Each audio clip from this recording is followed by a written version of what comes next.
Controversial Trump nominees Pete Hegseth and Tulsi Gabbard joined the president-elect at the Army-Navy football game in Maryland over the weekend. Their appearance suggests Team Trump is digging in on their nominations rather than relenting to the criticism that led to Matt Gaetz's withdrawal.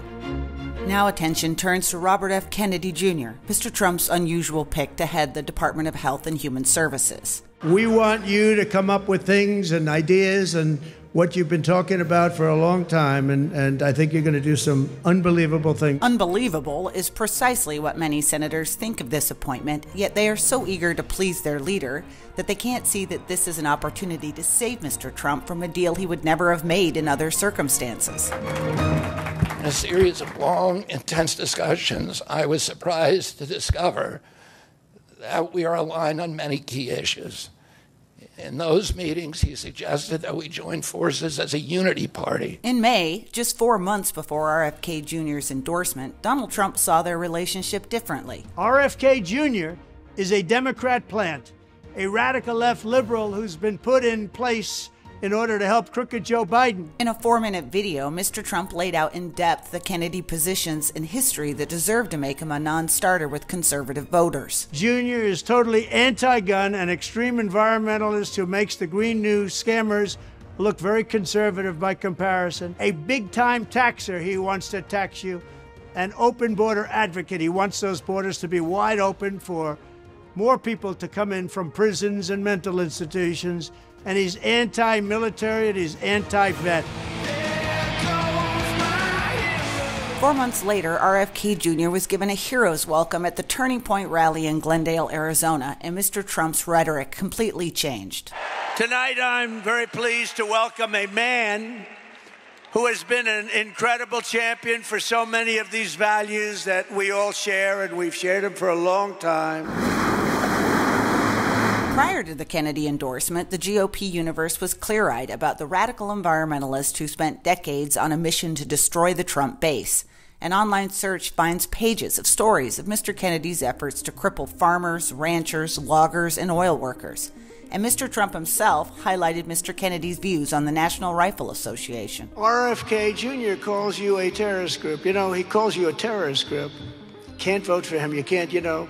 Somebody said, well, they like his policy on vaccine. The other day, he said, no, he'll go for the vaccine. He's got no policy on anything. In the meantime, a recent CNN investigation into RFK Jr.'s past surfaced audio of the pick for HHS secretary comparing the president-elect to Hitler. You know, he's not like Hitler. Hitler had like a plan. You know, Hitler was interested in policy. I don't think Trump has any of that. I think he's like non-compos mentis. Some justifiers will point out that Mr. Trump routinely lambasts Republicans and later makes up with them. Because he also went after me a couple of times. I didn't like it. Others will say his Kennedy criticism was driven entirely by electoral politics. He's a radical left Democrat. Let the Democrats have RFK Jr. They deserve him. But this is different. Mr. Trump's barbs against fellow Republicans stem from his perceptions of wavering loyalty, which explain his later reconciliations. She's an evil, sick, crazy bitch.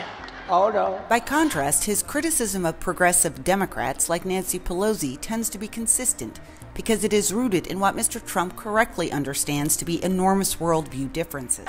No, but these are bad people. These are bad Adam Shifty Schiff. It seems not to have occurred to Senate Republicans, who ought to have learned a little bit about Mr. Trump by now, that he needs a rescue here. We've been a little bit on the opposite side of the equation. It doesn't take a lot of political skill to understand what happened. This agreement was entirely transactional. We just had a very nice endorsement from RFK Jr., Bobby. The price was a promise of a big post. He's a great guy, respected by everybody. Today, nearly every GOP senator looks at Mr. Kennedy with wincing concern, knowing the havoc the anti-capitalist big government regulator can and will wreak on a Trump agenda.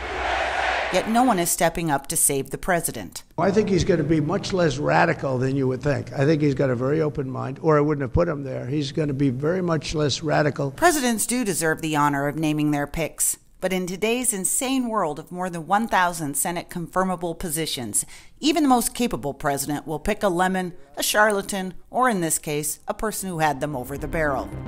The need for confirmation by a Senate majority exists in part to help the president, but also in part to spare him and the country a future headache. The Senate ought to try it.